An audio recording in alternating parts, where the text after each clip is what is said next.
There are seasons in life where everything seems routine, where the days blur, where the world moves on without urgency.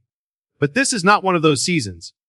We have entered a divine moment, a prophetic intersection where time and eternity are colliding. The signs are everywhere for those who have eyes to see. And God is not silent. Heaven is roaring, calling out to the remnant, the set-apart ones, the chosen. If you are hearing this message, you are not here by coincidence. You were drawn by the Spirit. Before you were formed in your mother's womb, God knew you. Before you ever took your first breath, you were marked. For purpose, for battle. This is not just a message. It's a summons from heaven to awaken, to arise, and to align. We are standing on the edge of a threshold.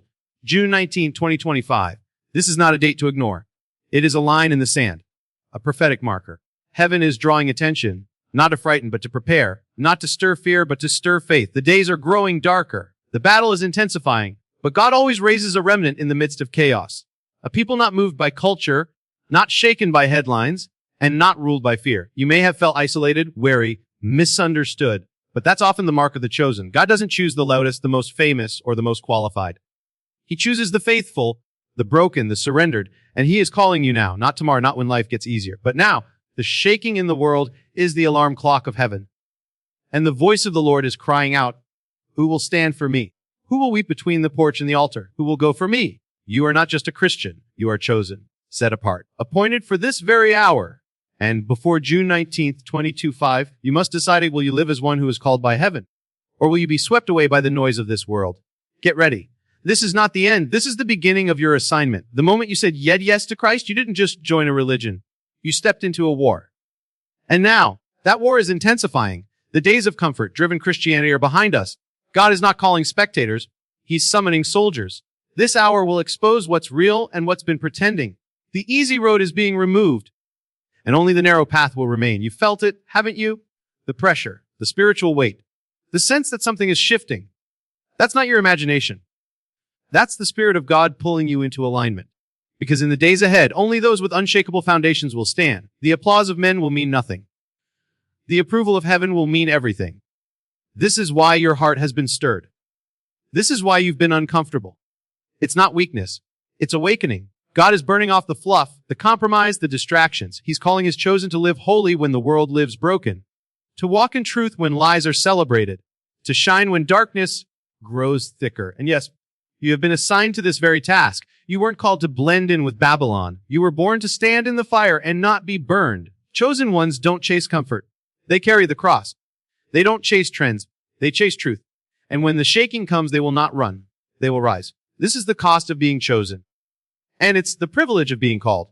You've wondered why everything around you seems to be trembling, why relationships feel unstable, why doors are closing, why the ground beneath your feet no longer feels familiar.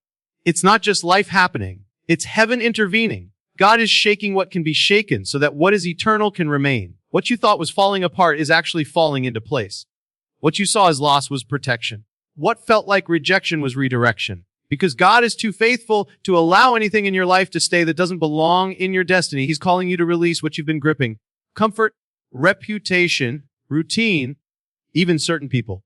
Because they cannot walk with you into what He's preparing. This shaking is not punishment. It's purification. It's not chaos. You're not being destroyed. You're being rebuilt from the inside out. And every breaking has a reason. Every storm has been sovereign. Every silence has been sacred. God doesn't shake you to hurt you. He shakes you to wake you. Because He's building a foundation that can stand through judgment, endure through pressure, and carry the weight of His glory. You weren't chosen for easy. You were chosen for eternal. So don't curse the shaking. Embrace it. Let it do its holy work. Because on the other side of this shaking, something unshakable is about to rise in you. You've felt the tremors, not just in the world, but deep within your spirit. The ground is shifting beneath your feet and nothing feels stable anymore.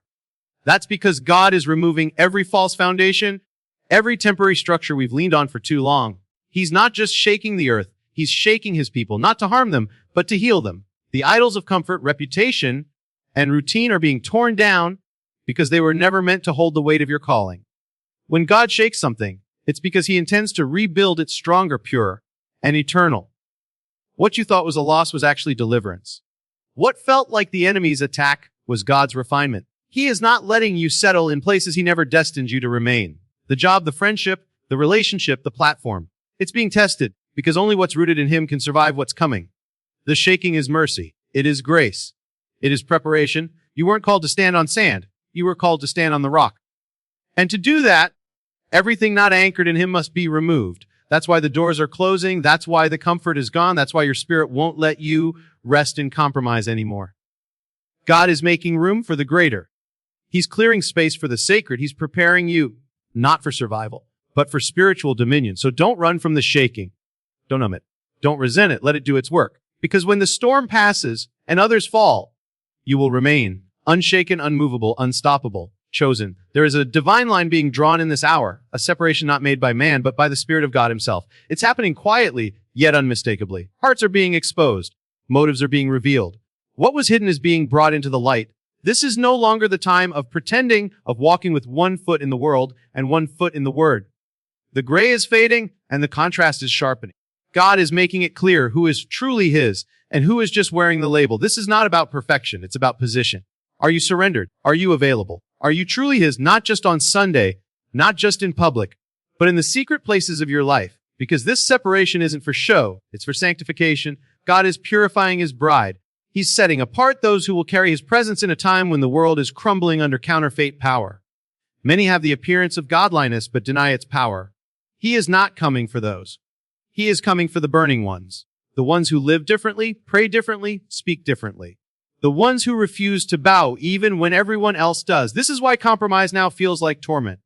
Why you can't sit in lukewarm circles anymore. Why shallow conversations exhaust you. Your spirit is being set apart. You're not better. You're just chosen. And the chosen cannot live like the casual. The line has been drawn, and God is watching how you respond. Will you cross over into the deeper, the consecrated, the holy, or will you stay comfortable in the crowd? This is your moment. Don't ignore the pull. Don't silence the stirring. Step over the line. Be counted among the remnant. Because the days ahead will reveal everything, and only the truly set apart will shine when the darkness falls. You've wondered why you've been hidden, why your prayers echo in silence, why the promises seem delayed while others around you are celebrated. But what you must understand is this: God does his deepest work in the secret place. Before David faced Goliath, he fought lions and bears in solitude. Before Joseph ruled Egypt, he sat forgotten in a prison. The hidden seasons are not a punishment, they are preparation. You've not been overlooked. You've been preserved. God has kept you out of certain rooms, off certain stages, away from certain platforms, not because you weren't ready in talent, but because your heart was still being forged in fire. He was protecting your purpose from premature exposure. And now, as the hour approaches, yes, even before June 19, 2025, the stirring in your spirit is beginning to make sense. Something is shifting. The atmosphere is changing. You can feel the pressure building because the moment of unveiling is near. You've been faithful in the quiet. You've worshipped when no one was watching. You've stayed pure when compromise would have been easier. And heaven has not missed one moment of it. God is about to call his hidden ones out of the wilderness and to divine assignments. Not for applause, not for fame, but for impact. There is a sudden acceleration coming, and only those who've been prepared in silence will carry the weight of what's next. So don't despise the hidden place. Don't rush the process. Oil is produced under pressure, and you are carrying something holy. When God lifts the curtain, it will not be for display. It will be for destiny. And when that moment comes, you will know why it had to be this way. You were never forgotten. You were being formed. And now the time is near. You were not chosen to merely exist. You were chosen to shift atmospheres, to break chains, to carry authority in a world drowning in confusion. Heaven didn't mark you so you could blend in. It marked you so you could stand out, so you could walk with a different spirit, one that refuses to bow to fear, to culture, or to the systems of this world. You are not ordinary. You are a vessel of divine power, crafted for influence far beyond your current surroundings. That fire inside you, it's not random. That burden you carry, it's the evidence of your calling. You feel deeply because you were made to intercede. You see what others ignore because you were created to discern. The battle you face is fierce not because you are weak, but because you are dangerous to darkness. The attacks against you are not proof of your failure. They're confirmation of your spiritual rank.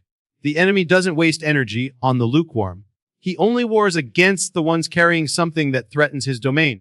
This is why you've faced what you've faced. Why the warfare has been relentless. Why your story has been marked by trials, setbacks, betrayals.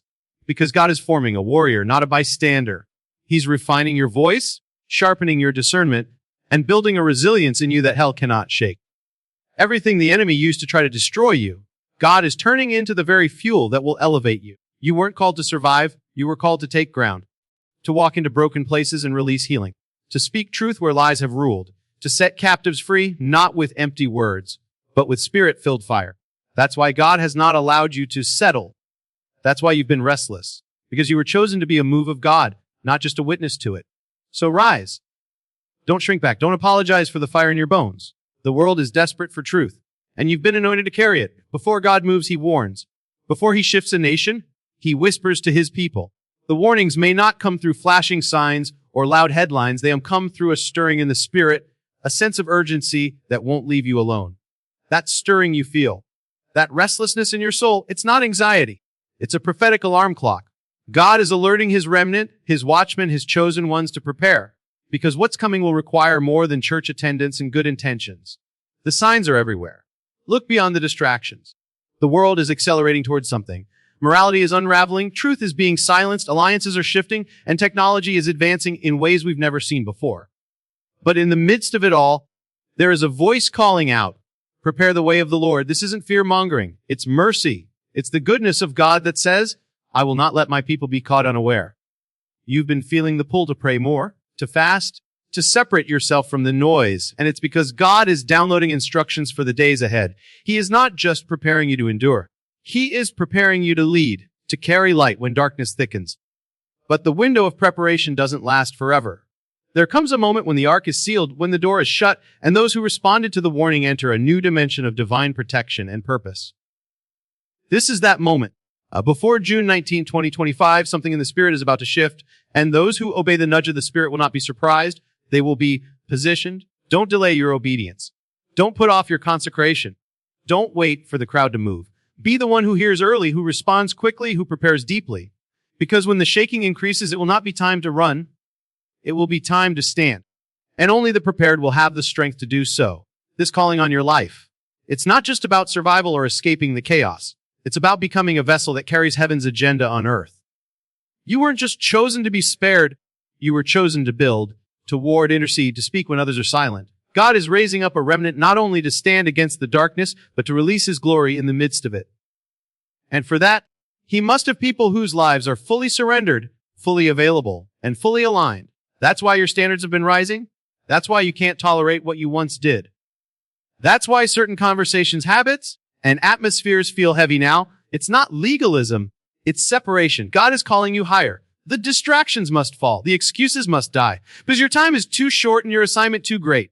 What's coming will require spiritual maturity, deep intimacy, and unwavering focus. You can't walk in both worlds anymore. Heaven is demanding your full allegiance. He's not looking for perfect vessels. He's looking for yielded ones. People who say, here I am, Lord. Send me. People who don't need applause to stay obedient. People who build altars in the secret place, who wrestle in prayer when no one is watching, who carry fire in a generation growing cold. That's you. That's who he's shaping you to become. But he won't force it. He invites. He calls, and you must answer. You can't keep waiting for the right moment. The right moment is now. Everything in your life has been leading to this, the battles, the disappointments, the long nights of questioning. It's all been God forging you for this hour. You are not late. You are not behind. You are right on time for such a time as this. But the cost is full surrender, and the reward is eternal impact. There is one final truth you must embrace. Time is not as abundant as we've believed. The days of casual delay are over. Heaven's calendar is not aligned with the world's comfort. While people mock, sleep, and scroll, eternity is moving forward, unshaken, unstoppable. And God is not waiting for the world to be ready. He's waiting for his people to be willing. You right now, not someday, not when life slows down. Now, you have been entrusted with this moment in history, not by accident, not by birth order, not by chance, but by divine intention. Everything around you is signaling urgency, but heaven is not panicked. Heaven is focused, intentional, and it is calling its warriors, its watchmen, its intercessors into position. Before June 1925, a shift will take place in the Spirit, and only those who have truly listened, truly watched, truly responded will move with it. You cannot afford to ignore the voice within you that says, prepare. You cannot afford to remain halfway in, halfway out. You were not made for lukewarm. You were made for fire, for consecration, for glory, for boldness that shakes the gates of hell. God is not calling you to safety. He's calling you to significance. And what you choose now will echo far beyond this moment. The window is narrowing. The invitation is before you. Choose to step fully into the calling. Choose to live like you are chosen. Because in the days to come, when others are shaken, confused, and afraid, you will be the one standing. Not because you're stronger, but because you were willing. You heard, you responded, you obeyed. And in that obedience, history will be changed. So now, beloved, the time for wondering is over. The time for hesitation is gone. Heaven is not suggesting, it is summoning. The trumpet may not have sounded in the natural, but in the spirit it's already echoing. The call has gone out to the chosen, not the perfect, not the popular, not the polished, but the yielded, the awakened, the burning ones. You are not watching this by chance. You are not reading these words by coincidence. This is divine alignment. This is heaven's reminder you were born for this hour. You were chosen for this fire. And what you do now, in secret, in obedience, in faith, will echo in eternity. Don't let fear silence your calling. Don't let delay rob your destiny. Don't let the noise of the world drown out the whisper of God. Shut the door. Get low. Seek his face. Lay down the idols. Pick up your cross. Because those who are ready will not just survive what's coming. They will lead through it. This is not the end. It's the unveiling. It's the final stretch before the curtain lifts. And God is not looking for crowds. He's looking for covenant. For those who say, even if no one else follows, I will. That's who he's marking. That's who he's anointing. That's who he's sending. So repent. Realign. The Spirit is moving. The clock is ticking. And the King is coming. Make ready the way of the Lord. You've been warned. You have been chosen. Now, you must respond.